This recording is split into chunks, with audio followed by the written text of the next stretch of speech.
তাহলে আমরা DNA detailed স্ট্রাকচারটা দেখছিলাম। ডিএনএ স্ট্রাকচারটা ছিল মূলত এই এরকম একটা স্ট্রাকচার, ডাবল স্ট্র্যান্ডেড একটা স্ট্রাকচার ছিল।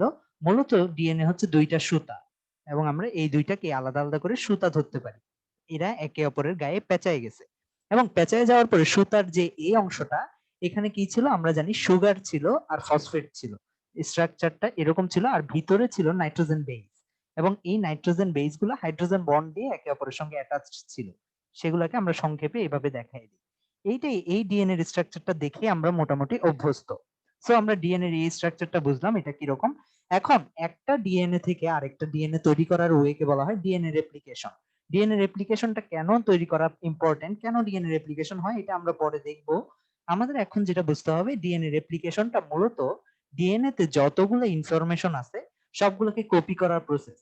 তাহলে আমরা বলতে পারি ডিএনএ এর এই স্ট্র্যান্ডটাকে কপি করা, ডিএনএ এই স্ট্র্যান্ডটাকে কপি করা, দুইটাকে কপি করাকেই বলা হচ্ছে ডিএনএ রেপ্লিকেশন। কারণ ডিএনএ এর মধ্যে মূলত ইনফরমেশন বলতে আমরা যে জিনিসটাকে বুঝি, এটা হচ্ছে এই নাইট্রোজেন বেসের সিকোয়েন্স গুলা, অ্যাডেনিন, গুয়ানিন, সাইটোসিন, থায়ামিন, এই সিকোয়েন্সটা এক্স্যাক্টলি এই সিকোয়েন্সে ফটোকপি করাকেই বলা হচ্ছে ইনফরমেশন। হয়তোবা দেখা যাবে এই সিকোয়েন্সে থাকলে এটা হয়তোবা আমাদের কোকড়ানো চুল মিন করে, অর্থাৎ এজি সিটি। এই সিকোয়েন্সে যদি কোনো ডিএনএ নাইট্রোজেন বেস গুলো থাকে, এটা মেইন করে যে লোকটা চুল কোঁকড়ানো হবে। হয়তোবা অন্য আরেকটা সিকোয়েন্সে থাকলে, ধরলাম এটিজিসি, এই সিকোয়েন্সে থাকলে চুলটা হবে একদম স্ট্রেইট। তাহলে ইনফরমেশন, এগুলো সবগুলো ইনফরমেশন। নাইট্রোজেন বেস পেয়ার গুলো কিরকম ভাবে আছে, এটা হচ্ছে ইনফরমেশন। আর এই ইনফরমেশনটাকে কপি করার প্রসেসটাই হচ্ছে ডিএনএ রেপ্লিকেশন।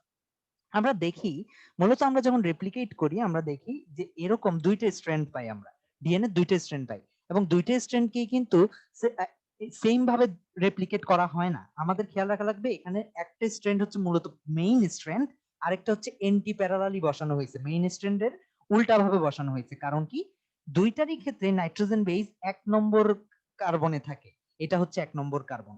এই 1 নম্বর কার্বন যদি মুখোমুখি আসতে হয়, একজনকে এভাবে থাকতে হবে, অন্যজনকে উল্টাতে হবে। কারণ দুইজনই যদি এভাবে থাকে, দুইজনেরই 1 নম্বর কার্বন যদি এটা হয়, দুইজনই যদি এভাবে থাকে, তাহলে আমরা দেখতে পাচ্ছি উল্টা না হলে 1 নম্বরটা মুখোমুখি আসতেছে না। মুখোমুখি আসতে হলে অবশ্যই একজন আরেকজনের উল্টা হতে হবে, তখনই শুধুমাত্র মুখোমুখি আসে, নইলে এক এক দুইটা দুই পাশে থাকে। সো এভাবে দেখলাম। তাহলে ডিএনএ এর মেইন স্ট্র্যান্ড কোনটা, আমরা জানি যে একটা রাইবোজ সুগার সবসময় এরকম হয়, ফার্স্ট কার্বনটা এদিকে থাকে, ফিফথ কার্বনটা এখানে থাকে, ফিফথ কার্বনটা এখানে থাকে, এবং ফিফথ কার্বনের সঙ্গে ফসফেট যুক্ত থাকে। এটাকে আমরা রাইবোজ সুগার হিসেবে চিনি, এবং ফিফথ কার্বনটা সবসময় উপরের দিকে থাকে, এটা আমরা জানি। তাহলে নর্মাল স্ট্রাকচারটা হওয়ার কথা ছিল এরকম, কিন্তু এরপরে আমরা ডান সাইডে যেটা দেখতেছি ওটার ক্ষেত্রে স্ট্রাকচারটা হচ্ছে উল্টা। তাহলে মেইন স্ট্র্যান্ড আমরা ধরে নিতে পারি এটা, এবং মেইন স্ট্র্যান্ডটাকে ডিএনএ তে বলা হয় 5 প্রাইম টু 3 প্রাইম স্ট্র্যান্ড। কারণ কি, এখানে 5 নম্বর কার্বন যেটা, এটা 5 নম্বর কার্বন। আমরা জানি এই রিঙ্গিংটা, এটা কিভাবে আমরা রিং স্ট্রাকচার ফর্ম করলাম, এটা আমরা শিখছিলাম আগের অংশগুলোতে। এটা ফার্স্ট কার্বন, এটা সেকেন্ড কার্বন, এটা থার্ড কার্বন, এটা ফোর্থ কার্বন, এটা ফিফথ কার্বন। ফিফথ কার্বনের সঙ্গে ফসফেট 3টা অ্যাটাচড আছে, আর ফার্স্ট কার্বনের সঙ্গে নাইট্রোজেন বেস অ্যাটাচড আছে। তাহলে আমরা বুঝতে পারলাম, এই যেহেতু ফিফথ কার্বনটা এখানে মুক্ত, আর এইখানে থার্ড কার্বনটা মুক্ত, অর্থাৎ কারোর সাথে অ্যাটাচড না। আমরা ধরি এটা সবার প্রথম রাইবোজ সুগারটা, আর এটা ধরি একদম চেইনের লাস্ট রাইবোজ সুগারটা। ফর এক্সাম্পল আমরা যদি এখানে দেখি, সরি, সো আমরা যদি এখানে দেখি যে সবগুলা ডিএনএ এর বেস গুলা দেখা যাচ্ছে একটা আরেকটার সঙ্গে অ্যাটাচড, একদম সবগুলা। প্রথমটা কারোর সাথে, কিন্তু একদম লাস্টেরটা দেখা যাচ্ছে ফাঁকা, এবং লাস্টেরটা যেটা ফাঁকা এটা কারোর সাথে অ্যাটাচ না। এই ক্ষেত্রেও লাস্টেরটা ফাঁকা, এটা কারোর সাথে অ্যাটাচ না। আমরা এটাকে দুইটা দিয়ে সিম্বলাইজ করি, দুইটা যদি থাকে তাহলে একটার ক্ষেত্রে দেখতেছি 5 নম্বরটা কারোর সাথে অ্যাটাচ না, আর 3 নম্বরটা কারোর সাথে অ্যাটাচ না। তাই এটাকে কি বলা হয়, 5-3 স্ট্র্যান্ড। এবং আমরা ইন জেনারেল ধরে নিই এটাই হচ্ছে মেইন স্ট্র্যান্ড। কারণ কি, এখানে রাইবোজ সুগারটা একদম এক্সাক্ট যেভাবে থাকার কথা ওভাবে আছে, কোনো উল্টানো হয়নি। তাহলে 5/3 স্ট্র্যান্ডটাকে আমরা মেইন স্ট্র্যান্ড বলবো। আর 3/5 স্ট্র্যান্ড যেটা, এটা এটা আমরা দেখি তো, ফার্স্ট যে কার্বনটা এটা, এই এখানের মধ্যে যদি দেখি, ফার্স্ট কার্বন এটা, সেকেন্ড কার্বন এটা, থার্ড কার্বন আর ফিফথ কার্বন মূলত অ্যাটাচমেন্টের কাজে আসে। আমরা দেখতেছি থার্ড আর ফিফথ অ্যাটাচমেন্টের কাজে আসে, কিন্তু এই ক্ষেত্রে থার্ডটা ফাঁকা, কারোর সাথে অ্যাটাচড হয়নি। তাহলে এটাকে আমরা বলতে পারি থার্ড টু। আবার লাস্টের কার্বনটা যদি আমরা দেখি, ফিফথটা ফাঁকা, কারোর সাথে অ্যাটাচড হয়নি। তাই এটাকে বলা হয় 3 প্রাইম টু 5 প্রাইম স্ট্র্যান্ড। ওকে, তাহলে এটা হচ্ছে এন্টি প্যারালাল বা উল্টা ভাবে বসানো যে স্ট্র্যান্ডটা, ওটা দুইটা কিন্তু সেম না, একটা 5 টু 3 আর একটা হচ্ছে 3 টু 5। এখন আমাদের যখন রেপ্লিকেশনের প্রশ্ন আসে, রেপ্লিকেশন মূলত কি করে আমরা জানি, কোনো কারণে যদি অ্যাডেনিন বা গুয়ানিন যে এই নাইট্রোজেন বেস গুলা যখন এই ডিএনএ স্ট্র্যান্ডের সঙ্গে একজন আরেকজনের সঙ্গে পেঁচানো অবস্থায় ছিল, তখন দেখা যেত এরা স্টেবল কন্ডিশনে আছে। কিন্তু যেই মুহূর্তে এই স্ট্রাকচারটাকে আমরা দূরে সরাই দিলাম, পেঁচানো কন্ডিশনটা থেকে খুলে ফেললাম, তখন দেখা যায় কি অ্যাডেনিন সবসময় থায়ামিনকে টানে আর গুয়ানিন সবসময় সাইটোসিনকে টানে। এবং কেন টানে এটার কিন্তু ডিটেলস ব্যাখ্যা আমি দিছিলাম। কারণ দেখা যাচ্ছে কি অ্যাডেনিনের কাজ আমরা যদি দেখি নাইট্রোজেন বেস গুলা, আমরা এর আগে দেখছিলাম এই যে নাইট্রোজেন বেস গুলার ক্ষেত্রে অ্যাডেনিনের ক্ষেত্রে দেখতেছি এখানে এজ গুলাতে দুইটা নাইট্রোজেন আছে, এবং থায়ামিনেরও আমরা দেখতেছি নাইট্রোজেন এবং অক্সিজেন আছে। এজ, এই এজ বরাবর যে দুইটা অংশ কাছাকাছি আসতেছে বাহুর, ওই দুইটা অংশে দুইটা নাইট্রোজেন বা অক্সিজেন আছে। ঠিক আছে, আরো অনেক নাইট্রোজেন আছে কিন্তু মুখোমুখি আসতেছে শুধুমাত্র এই দুইজন। যেহেতু দুইজন মুখোমুখি আসে, এদের মধ্যে আমরা জানি নাইট্রোজেন এবং অক্সিজেন যদি হাইড্রোজেনের মাঝামাঝি থাকে, এটা একটা হাইড্রোজেন বন্ড ফর্ম করে। কারণ কি, নাইট্রোজেন তার 5টা প্রোটন দিয়ে হাইড্রোজেনের ইলেকট্রনটা টানতে শুরু করে, অক্সিজেন তার 6টা প্রোটন দিয়ে হাইড্রোজেনের ইলেকট্রন টানতে শুরু করে। কারণ কি, দুইজনই চায় অক্টেট এস্টাবলিশ করতে, নিজেদের লাস্ট শেলে 8টা এস্টাবলিশ করতে, যেখানে হাইড্রোজেনের 5টা আছে, অক্সিজেনের কয়টা আছে, 6টা আছে। দুইজনই চায় নিজেদের লাস্ট শেলে এই অক্টেটটা এস্টাবলিশ করতে, এটার জন্য হাইড্রোজেনের ইলেকট্রনটা নিয়ে টানাটানি লাগে, এটাই মূলত হাইড্রোজেন বন্ড ক্রিয়েট করে।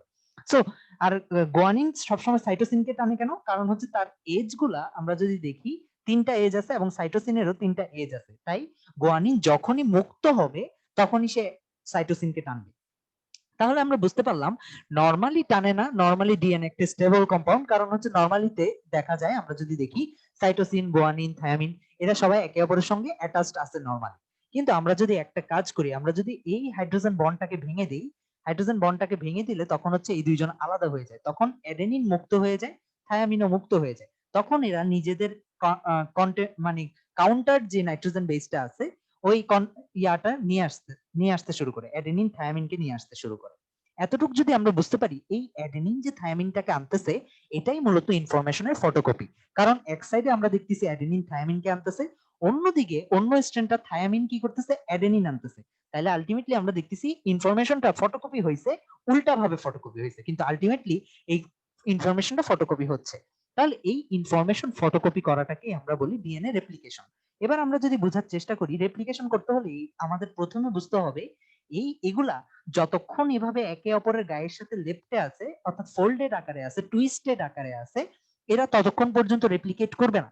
কারণ অ্যাডেনিন এবং থায়ামিন একে অপরের সঙ্গে লেগে আছে, এখানে নতুন থায়ামিন আসার কোনো প্রশ্ন নাই। এরা যতক্ষণ সরে যাবে না ততক্ষণ পর্যন্ত কোনো রেপ্লিকেটের প্রশ্ন নাই। তাহলে আমাদের ফার্স্ট কাজ কি, এই এই হেলিক্যাল স্ট্রাকচার মানে আমরা বলছিলাম এই সিঁড়ির মতো পেঁচানো স্ট্রাকচারটা, দুইটা দড়ি যে একে অপরের সঙ্গে পেঁচায় গেছে, এই স্ট্রাকচারটাকে ভাঙতে হবে। এবং হেলিক্যাল স্ট্রাকচার ভাঙার জন্য এই স্ট্রাকচারটা যে ভাঙবো, এখানে ফার্স্ট কাজটা তাহলে কি করা লাগবে, এখানে যে হাইড্রোজেন বন্ড গুলো আছে এগুলো ভাঙতে হবে। যদি আমরা হাইড্রোজেন বন্ড ভাঙতে না পারি তাহলে কখনোই আমাদের এই হেলিক্যাল স্ট্রাকচারটা ভাঙবে না। কেন হাইড্রোজেন বন্ডটা ভাঙা প্রয়োজন, কারণ আমাদের যদি আমরা এই ডিএনএ এর স্ট্রাকচারটাকে ফটোকপি করতে চাই, আমাদের অ্যাডেনিনের সঙ্গে একটা থায়ামিন আনতে হবে, এবং অ্যাডেনিনের সঙ্গে থায়ামিন আনতে হলে অবশ্যই অ্যাডেনিনটাকে মুক্ত করতে হবে এক্সিস্টিং থায়ামিন থেকে। কারণ কি, আমরা এটাকে ফটোকপি করতে যাচ্ছি। তাইলে হেলিক্যাল স্ট্রাকচারটা ভাঙতে হবে কেন বুঝলাম। আর হেলিক্যাল স্ট্রাকচারটা ভাঙার জন্য কি করা লাগবে, এই যে নাইট্রোজেন বেস গুলা আছে এখানে আমরা যে দেখতেছি এই নাইট্রোজেন বেস গুলা, এই নাইট্রোজেন বেস গুলাকে ভাঙতে হবে, সরি এই হাইড্রোজেন বন্ড গুলাকে ভাঙতে হবে। এই নাইট্রোজেন বেস গুলোর মাঝে হাইড্রোজেন বন্ড গুলোকে ভাঙতে হবে। তাহলে এই হেলিক্যাল স্ট্রাকচারটা যে এনজাইমটা ভাঙবে তাকে বলা হয় হেলিকেজ এনজাইম। এবং যেই মুহূর্তে এই হাইড্রোজেন বন্ড গুলো ভেঙে যাবে, তখন হচ্ছে এই স্ট্রাকচারটা, এই যে টুইস্টেড আকারে ছিল এদের মধ্যে এখন আর কোনো বন্ড নাই, এরা দুইটা স্ট্র্যান্ড হিসেবে আলাদা হয়ে গেছে, দুইটা স্ট্র্যান্ড হিসেবে আলাদা হয়ে গেছে। এবং দুইটা স্ট্র্যান্ড হিসেবে যখনই আলাদা হয়েছে, আমাদের বুঝতে হবে স্ট্র্যান্ড কিন্তু আমাদের দুইটা ছিল, একটা ছিল 5 প্রাইম থেকে 3 প্রাইম, আরেকটা ছিল 3 প্রাইম থেকে 5 প্রাইম।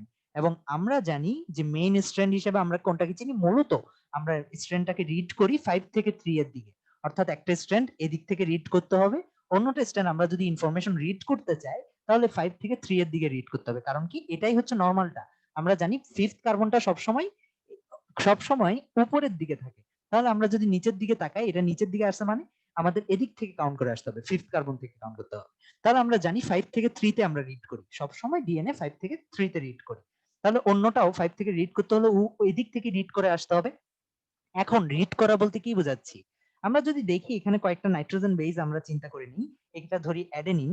অ্যাডেনিন এখন থায়ামিন থেকে মুক্ত হয়ে গেল, থায়ামিন থেকে মুক্ত হয়ে গেল। এখানে একটা ডাবল বন্ড ছিল, এটা যেটা হেলিকেজ এনজাইম ভেঙে দিছে। আমাদের মনে রাখা লাগবে ফার্স্ট হেলিকেজ এনজাইমটা এসে এটাকে ভেঙে দিছে, হেলিকেজ এনজাইম ভেঙে দিছে। ওকে, হেলিকেজ এনজাইম ভাঙার পরে এখন এই অ্যাডেনিন যখনই মুক্ত থাকবে সে কি করে, সে থাইমিনকে টানতে শুরু করে। এখন কোন থাইমিনকে টানবে, এই থাইমিনকে তো টানতে পারবে না, এই তো দূরে সরে গেছে। থাইমিন সাধারণত দেখা যায় এখানে যে নিউক্লিওটাইড গুলা থাকে, সরি আমরা একটু নিউক্লিও লাসের দিকে যাই। আমরা জানি একটা সেল, আমাদের একটু করে বোঝা লাগবে, একটা সেলের মধ্যে একটা নিউক্লিয়াস থাকে এবং মূলত নিউক্লিয়াসের মধ্যে ডিএনএ গুলা থাকে ক্রোমোজোম আকারে, এবং আমরা বলছিলাম কেন ক্রোমোজোম আকারে থাকে। এখন এখানে একটা নিউক্লিওলাস থাকে, অর্থাৎ নিউক্লিয়াসের ভিতরে আরেকটা নিউক্লিওলাস নামক অংশ থাকে, ছোট একটা, ঠিক নিউক্লিয়াসের ভিতরে নিউক্লিয়াসের মতো। এখানের মধ্যে সবগুলো নিউক্লিওটাইড জমা থাকে, এবং আমরা জানি নিউক্লিওটাইড মানে কি। নিউক্লিওটাইড মানে হচ্ছে একটা সুগার, একটা সুগারের সঙ্গে যখন নাইট্রোজেন বেস অ্যাড হয়, যে কোনো নাইট্রোজেন বেস, অ্যাডেনিন হতে পারে, গুয়ানিন হতে পারে, সাইটোসিন হতে পারে, থাইমিন হতে পারে, যে কোনো নাইট্রোজেন বেস, সাথে আমরা জানি ট্রাইফসফেট থাকলে এটাকে বলা হয় নিউক্লিওটাইড ট্রাইফসফেট। এই আকারে সবগুলা নিউক্লিওটাইড এখানে জমা আছে। তাহলে আমরা বলতে পারি এখানে ডিএনএটা যখনই মুক্ত হয়েছে, স্ট্র্যান্ড গুলা যখন খুলে গেছে, অ্যাডেনিন এখান থেকে নিউক্লিওটাইড গুলাকে আকর্ষণ করতে শুরু করছে, অ্যাট্রাক্ট করতে শুরু করছে। তাহলে আমরা বলতে পারি নিউক্লিও লাসের ভিতর যত নিউক্লিওটাইড জমা আছে এরা আস্তে আস্তে বের হয়ে যেতে শুরু করবে, এখান থেকে বের হয়ে এখানে আসতে শুরু করবে। এখানে আসতে শুরু করলে অ্যাডেনিনের সঙ্গে আমরা জানি কে আসবে, সবসময় থায়ামিন ট্রাইফসফেট আসবে, থাইমিন ট্রাইফসফেট, অর্থাৎ এখানে থাইমিনটা থেকে যে ট্রাইফসফেটটা আছে তারা আসবে। এবং থাইমিন ট্রাইফসফেটটাকে যদি আমরা দেখি, জিনিসটা দেখতে অনেকটা এইভাবে আসবে, অ্যাডেনিনের সঙ্গে থাইমিন আসলো, থাইমিন ট্রাইফসফেট এটা দেখতে। ওকে, আসলো সে। এরপরে ডিএনএটা, এরপরে যখন গোয়ানিন থাকবে, এরপরে কি আছে, গোয়ানিন আছে। গোয়ানিনের সঙ্গে কি আসবে, আমরা জানি গোয়ানিন হচ্ছে একটা পিউরিন, অর্থাৎ দুইটা স্ট্র্যান্ড, এখানে দুইটা চেম্বার, দুইটা রিং। গোয়ানিনের সঙ্গে সাইটোসিন আসবে। এখন সাইটোসিন তো নিজে আসতে পারে না, একা আসতে পারে না। সাইটোসিনের যে কম্পাউন্ডটা আছে নিউক্লিওটাইডের মধ্যে, সিটিপি, সাইটোসিন ট্রাইফসফেট, সে আসে। সে এখানে এসে কিভাবে অ্যাটাচ হয়, এই যে এখানের মতো আমি দুইটা দিয়ে দেখাইলাম, গোয়ানিনের সঙ্গে সাইটোসিন আসলো ট্রাইফসফেট আকারে। এখনো কিন্তু এরা এখনো স্ট্র্যান্ড তৈরি করে নাই, এরা ছোট ছোট কতগুলো খন্ড আকারে আছে। ফর এক্সাম্পল আমি যদি দেখি, নর্মাল ডিএনএ টা এরকম একটা স্ট্র্যান্ড আকারে থাকে, যেখানে নাইট্রোজেন বেস, সুগার, ফসফেট একসাথে অ্যাটাচড হয়ে গেছে। কিন্তু এখন আমরা যেগুলো দেখতেছি এগুলো শুধুমাত্র এরকম ছোট ছোট খন্ড আকারে আসছে, এরা এখনো সেলাই হয়নি, অর্থাৎ একে অপরের সঙ্গে জোড়া লেগে যায়নি, এবার ছোট ছোট খন্ড আকারে আসতেছে। এখন একে অপরের সঙ্গে জোড়া লাগতে হবে। তো আমরা যদি দেখি জোড়াটা কিভাবে লাগে, এখানের মধ্যে এই দুইটা ফসফেট বের হয়ে যায়, এই দুইটা ফসফেট বের হয়ে যায়, অর্থাৎ এই দুইটা ফসফেট বের হয়ে যায়। এই দুইটা ফসফেট বের হয়ে গেলে আমরা জানি যে কোনো কিছু ভেঙে গেলে এনার্জি তৈরি হয়। এই এনার্জিটা ইউজ করে এখান থেকে একটা একটা পানিকে চিপ বের করে ফেলে, এখান থেকে একটা পানিকে বের করে ফেলে। তাহলে দুইটা ওএইচ থেকে একটা পানি যদি আমরা বের করে ফেলি, আমরা এখান থেকে বলতে পারি একটা পানি বের হয়ে গেছে, তাহলে যে অক্সিজেনটা বাকি আছে সে দুইটা অংশকে সেলাই করে দিছে। ঠিক তেমনি পরের জনের ক্ষেত্রেও আমরা দেখতে পারি, পরের জনের ক্ষেত্রেও এখান থেকে একটা পানি বের হয়ে যাবে, এবং এখানে থার্ড কার্বনটার সঙ্গে এখানের ফসফেটের সঙ্গে যোগ হয়ে গেল, এবং ফাইনালি আমরা দেখতেছি ফসফেটের সঙ্গে দুইটা ও দিয়ে থার্ড আর ফিফথ কার্বনটা জোড়া লেগে গেছে। তাহলে আমরা জানি সবসময় বন্ধনটা ফিফথ এবং থার্ড কার্বনের মধ্যে হয়, এবং এভাবেই ডিএনএ গুলা একে অপরের সঙ্গে নতুন স্ট্র্যান্ডটা জোড়া লেগে যাচ্ছে, একটার পর একটা জোড়া লেগে যাচ্ছে, একটার পর একটা জোড়া লেগে যাচ্ছে। তাহলে আমরা বুঝতে পারলাম কিভাবে জোড়া লেগে নতুন স্ট্র্যান্ডটা তৈরি হচ্ছে, এবং নতুন স্ট্র্যান্ডটা আমরা দেখতেছি এটার মিরর একটা কপি, অর্থাৎ এখানে অ্যাডেনিন থাকলে এখানে থাইমিন আসতেছিল, আর থাইমিন ট্রাইফসফেট আকারে আসতেছিল, দুইটা ফসফেট বের হয়ে এনার্জি দিচ্ছিল। আলটিমেটলি মনোফসফেট গুলো, আলটিমেট নিউক্লিওটাইড গুলো জোড়া লেগে ডিএনএ স্ট্রাকচারটা ফর্ম হচ্ছিল। তাহলে আমরা দেখলাম কিভাবে আমরা দুইটা কপি তৈরি করলাম। এখন আমাদের প্রশ্ন হলো, আমাদের কিন্তু দুই দিকে দুইটা কপি তৈরি হচ্ছিল, একটা স্ট্র্যান্ড রিড হচ্ছিল এদিক থেকে, মানে এখানে একটা স্ট্র্যান্ড তৈরি হচ্ছিল, আরেকটা স্ট্র্যান্ড তৈরি হচ্ছিল তার পাশে, এদিক থেকে, এদিক থেকে। কিন্তু আমরা যদি দেখি এই দুইটা উল্টা দিকে, একজন আরেকজনের উল্টা হচ্ছিল। কারণ কি, আমরা জানি ডিএনএ সবসময় আমরা রিড করা বলতে 5 থেকে 3 প্রান্তে রিড করা বলি। আমরা যেরকম বাংলা বই পড়লে সবসময় বাম থেকে ডানে পড়ি, ডিএনএও যখন রিড করা হয় 5 থেকে 3 দিকে পড়া হয়। তাই দেখা যাচ্ছে নতুন স্ট্র্যান্ড একটা হচ্ছে উপরের দিকে, আরেকটা নতুন স্ট্র্যান্ড হচ্ছে নিচের দিকে। এখন আমরা রিড করা বলতে কি বোঝাচ্ছি? এই যে অ্যাডেনিনের সঙ্গে থাইমিন আসবে নিউক্লিওটাইড থেকে। আচ্ছা, এখানে একটা ইনফরমেশন দিয়ে রাখি, আমরা দেখব প্রোফেজ দশায় সবসময় নিউক্লিওলাস শেষ পর্যন্ত অবলুপ্ত হয়ে যায়, অর্থাৎ হারায় যায়, নিউক্লিয়ার মেমব্রেন হারায় যায়। কারণ কি? নিউক্লিওলাস থেকে আলটিমেটলি সবগুলো সিটিপি, এটিপি, জিটিপি আমরা বের করে ফেলি। এজন্য নিউক্লিওলাসটা একটা সময় গিয়ে হারায় যায়। আমরা সেল ডিভিশনের সময় এটা নিয়ে আরো ডিটেইলস ডিসকাস করব। আচ্ছা, তাহলে আমরা দেখি এখানের মধ্যে কেন এরকম দুই দিকে যাচ্ছে। আমাদের মনে রাখা লাগবে প্রথম এনজাইম গুলা কি ছিল। প্রথম এনজাইম ছিল হেলিকেজ এসে এটাকে খুলে ফেললো। এখন হেলিকেজ এনজাইম যখন খুলে ফেললো, আমাদের দুইটা নতুন স্ট্র্যান্ড তৈরি করা লাগবে। তাহলে আমরা মূলত কি করতেছি? একটা পলিমার তৈরি করতেছি না? ছোট ছোট নিউক্লিওটাইড একটা আরেকটার সঙ্গে জোড়া লাগায় একটা পলিমার তৈরি করতেছি। তাই যেহেতু এখানে পলিমার কি তৈরি করতেছি, ডিএনএ পলিমার তৈরি করতেছি, তাই এখানে যে এনজাইমটা ডিএনএ এই পলিমারটা তৈরি করতেছে তাকে বলা হয় ডিএনএ পলিমারেজ। DNA polymerase. এখন ফার্স্ট অফ অল আমাদের সমস্যাটা কি আমরা দেখি। ডিএনএ পলিমারেজ এসে মাত্র কাজ শুরু করতে পারে না। ডিএনএ পলিমারেজ নরমালি কাজ শুরু করতে পারে না। কারণ কি? প্রথমত ডিএনএ পলিমারেজ তো কন্টিনিউয়াস এখানে আছে, এখানে নিউক্লিয়াসের মধ্যে তো ডিএনএ পলিমারেজ আছে, কাজ করতে পারতেছে না কারণ এই স্ট্র্যান্ড গুলো একে অপরের সঙ্গে লাগানো। এখানে ডিএনএ পলিমারেজ কাজ করতে পারে না। সো প্রথমে হেলিকেজ এসে ডিএনএ পলিমারেজের জন্য দুইটা স্ট্র্যান্ড তৈরি করে দিয়েছে। এরপর ডিএনএ হেলিকেজ যখন আসছে, সাথে আরেকজন আসে, হেলিকেজের সাথে আসে সিঙ্গেল স্ট্র্যান্ড বাইন্ডিং প্রোটিন, আমাদের মাথায় রাখা লাগবে এসএসবিপি নাম। সিঙ্গেল স্ট্র্যান্ড বাইন্ডিং প্রোটিনটা একদম সিম্পল কাজ করে। আমাদের খেয়াল রাখা লাগবে দুইটা দড়ি আমরা কখনো যদি বেঁধে না দিই, এরা সবসময় একে অপরের সঙ্গে পেঁচায় যাবে। আমরা যদি দেখি ইয়ারফোন আমরা যতই সোজা রাখি না কেন, কিছুক্ষণ পরে পকেটে রাখলেই পেঁচায় যাবে। ঠিক তেমনি এই হেলিকেজ এনজাইম যতই কাজ করুক না কেন, এরা একে অপরের সঙ্গে পেঁচায় যাবে। এজন্য আমাদের খেয়াল রাখা লাগবে এখানে দুইটা সিঙ্গেল স্ট্র্যান্ড বাইন্ডিং প্রোটিন, অর্থাৎ সিঙ্গেল স্ট্র্যান্ড গুলাকে বাইন্ড করে রাখতে, ধরে রাখার জন্য কতগুলো সিঙ্গেল স্ট্র্যান্ড বাইন্ডিং প্রোটিন আসে। এই বাইন্ডিং প্রোটিন গুলো এসে সিঙ্গেল স্ট্র্যান্ড গুলাকে একদম বেঁধে রাখে, তাহলে এরা আর কোনো মুভ করতে পারে না। এখন ডিএনএ পলিমারেজ কাজ করার জন্য আরেকটু রেডি। এখন সাধারণত ডিএনএ পলিমারেজ এসে সরাসরি কাজ করতে শুরু করে না। এদের কাজ করে শুরু করার জন্য এখানে একটা আসন লাগে, অর্থাৎ বসার জায়গা লাগে। এখানে একটা বসার জায়গা লাগে। আমাদের বোঝা লাগবে ডিএনএ পলিমারেজ হচ্ছে সবচাইতে এখানে স্মার্ট মলিকিউল। ডিএনএ পলিমারেজ মূলত ডিএনএটাকে রিড করতেছে, অ্যাডেনিনের জন্য যে থাইমিন লাগবে ওটাকে ধরে নিয়ে আসতেছে নিউক্লিওলাস থেকে, গুয়ানিনের জন্য সাইটোসিনকে ধরে নিয়ে আসতেছে। তাহলে ডিএনএ পলিমারেজ যখন ডিএনএটাকে রিড করে করে অ্যাডেনিনের বদলে থাইমিনকে আনে, তখন মনে রাখা লাগবে ডিএনএ পলিমারেজ রিড করে 5 থেকে 3-এর দিকে, অর্থাৎ 5 থেকে 3-এর দিকে রিড করবে। কিন্তু ডিএনএ পলিমারেজ এসেই কাজ করে না। এখানের মধ্যে ডিএনএ পলিমারেজ বসার জন্য একটা এরকম ছোট জায়গা লাগে, এটাকে আমরা বলি প্রাইমার। প্রাইমার প্রাইমারটা তাহলে ডিএনএ পলিমারেজ কোনখান থেকে কোন দিকে বসে? আমরা জানি 5 থেকে 3-এর দিকে যায়। তাহলে প্রাইমারটা ডিএনএ পলিমারেজ প্রথমে বসবে কোথায়? 5 প্রাইম প্রান্তে। তাই আমাদের মাথায় রাখা লাগবে প্রাইমারটা এসে সব সময় 5 প্রাইম প্রান্তে বসবে।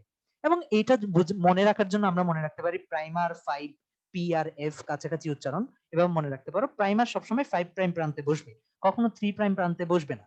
তাহলে প্রাইমার যখন তৈরি হবে, তো প্রাইমারটাকে তৈরি করার আগ পর্যন্ত ডিএনএ পলিমারেজ এসে এখানে বসে না। যতক্ষণ পর্যন্ত ডিএনএ পলিমারেজ আসতেছে না, ততক্ষণ পর্যন্ত এই যে রেপ্লিকেশনের কাজ শুরু হতে পারে না।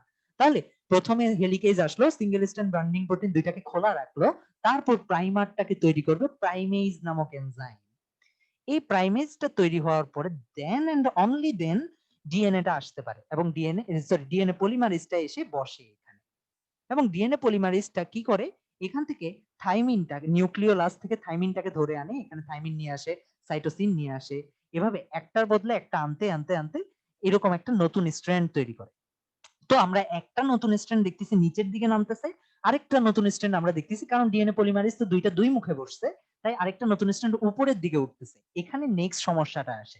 এখান থেকে আমরা আনসার পাই একটা স্ট্র্যান্ডকে কেন বলা হয় লিডিং স্ট্র্যান্ড, আরেকটা স্ট্র্যান্ডকে কেন বলা হয় ল্যাগিং স্ট্র্যান্ড। এখন আমরা যদি দেখি ডিএনএ তো অনেক বড় একটা মলিকিউল, ডিএনএ অনেক অসংখ্য অসংখ্য লুপ, হাজার হাজার লুপ। আমরা যদি দেখি এই ছবিতে অসংখ্য অসংখ্য লুপ।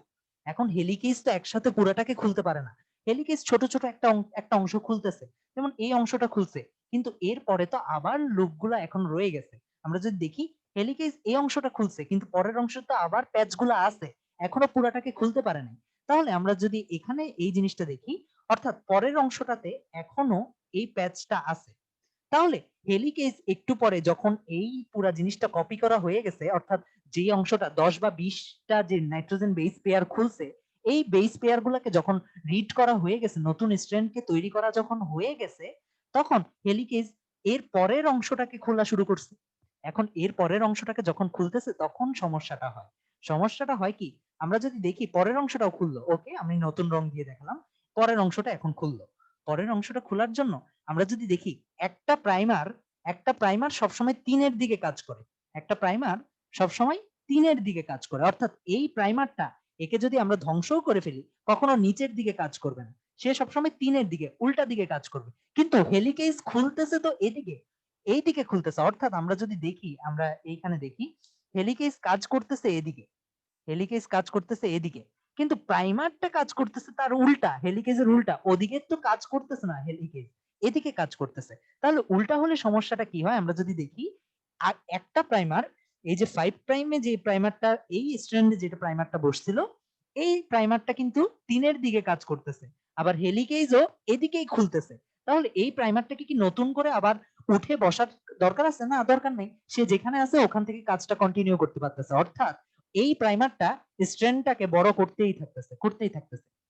অন্যদিকে এই প্রাইমারটা এন্টি প্যারালাল স্ট্র্যান্ডে যে প্রাইমারটা বসছিল, ওই প্রাইমারটা কি এখন 3-এর ডিরেকশন হচ্ছে এদিকে, সে কি উল্টা দিকে কাজ করতে পারবে? না, প্রাইমার সবসময় 3-এর দিকে কাজ করে, তাহলে তার জন্য এটা উল্টা হয়ে গেছে। তখন করা লাগে কি, এই প্রাইমারটাকে এখান থেকে উঠে এসে নতুন যে অংশটা খুলছে ওখানে আবার অ্যাটাচড হতে হয়।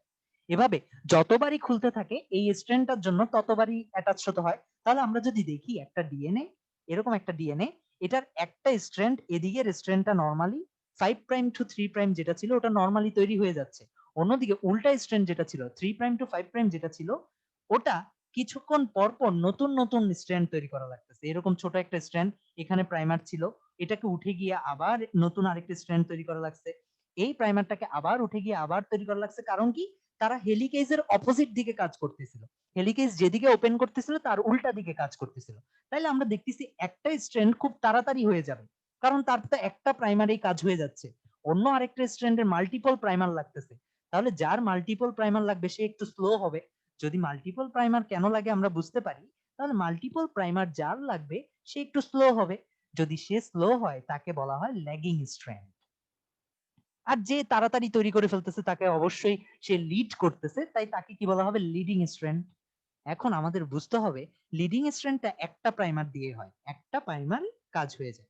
এখন ল্যাগিং স্ট্র্যান্ডের যেহেতু ছোট ছোট অসংখ্য স্ট্র্যান্ড আছে, এরকম একটা একটা করে অসংখ্য খণ্ড আছে, মনে রাখা লাগবে প্রত্যেকটা ছোট খণ্ডকে বলা হয় ওকাজাকি খণ্ড। প্রত্যেকটা ছোট খণ্ডকে কি বলা হয়, ওকাজাকি খণ্ড। একটু কঠিন নাম ওকাজাকি খণ্ড। এবং এই ওকাজাকি খণ্ডগুলোকে একে অপরের সঙ্গে আবার সিল করতে হয়, কারণ আমরা জানি ডিএনএ একটা মাত্র সিঙ্গেল স্ট্র্যান্ড, একটা মাত্র সুতা, এখানে এতগুলা সুতার জায়গা নেই। তাইলে এখানের মধ্যে এইগুলাকে সিল করা লাগে, এবং লাগানোর কাজ বা অ্যাটাচ করার কাজটা করে লাইগেজ এনজাইম। তাহলে লাইগেজ এনজাইমের কাজও আমরা বুঝলাম, ওকাজাকি খণ্ডগুলোকে জোড়া লাগে। তাহলে আমরা বুঝলাম হয়ে গেল, তারপর সিঙ্গেল স্ট্র্যান্ড বাইন্ডিং প্রোটিন গুলা যেগুলো ছিল ওগুলো সরে যায়, এবং এই দুইটা স্ট্র্যান্ড একে অপরের সঙ্গে পেঁচায় যায়, আবার নরমাল ডিএনএ হয়ে যায়। এবং আমরা দেখতেছি এই যে স্ট্র্যান্ড দুইটা একে অপরের সঙ্গে পেঁচায় গেছে, এভাবে আমরা দেখতেছি একটা মাদার ডিএনএ থাকে, একটা নতুন ডিএনএ আসতেছে, একটা নতুন ডিএনএ আসতেছে, একটা মাদার ডিএনএ থাকতেছে।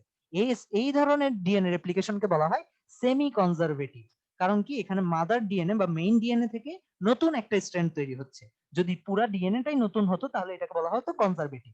আচ্ছা, তাহলে এটা সেমি কনজারভেটিভ, যেহেতু আগেরটা আর নতুনটা এভাবে একটা আসছে, এভাবে আমরা ফুল ডিএনএটা কপি করে ফেলি। এখন লাস্ট আরেকটা এনজাইম গাইডেজ এনজাইম নিয়ে কথা বলা লাগবে। মূলত হেলিকেজ যখন কাজ করে, আমরা যদি দেখি হেলিকেজ এই অংশে খুলতেছে, আমরা যদি দেখি হেলিকেজ এই অংশে খুলতেছে, পরের অংশটা কিন্তু প্যাচ আছে। তাহলে আমরা যদি এইভাবে তাকাই জিনিসটার দিকে, এরকম একটা ডিএনএ ধরলাম, এরকম একটা ডিএনএ ধরলাম, ডিএনএ এর হেলিকেজটা করতেছে কি, এই স্ট্র্যান্ডটাকে খুলে দিচ্ছে। যখন এই স্ট্র্যান্ডটাকে খুলে দিচ্ছে, এর পরের স্ট্র্যান্ড গুলা যেগুলো থাকে ওগুলো খুব শক্ত করে প্যাচ খেয়ে যায়, এরকম শক্ত করে প্যাচ খেয়ে যায়। তাহলে সমস্যাটা কি হচ্ছে আমাদের, যে কোনো একটা, এটা আমাদের শুধুমাত্র ডিএনএ এর জন্য না, যে কোনো দড়ি, আমাদের ইয়ারফোনের কথাই চিন্তা করি, একটা অংশ খুললে দূরের অংশ বা পরের অংশগুলা জোরে প্যাচ খেয়ে যায়।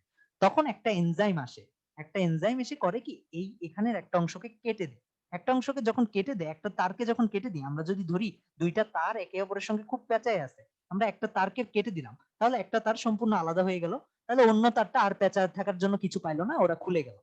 তারপর কাটার পরে এই এনজাইমটা করে কি এদেরকে আবার জোড়া লাগাই।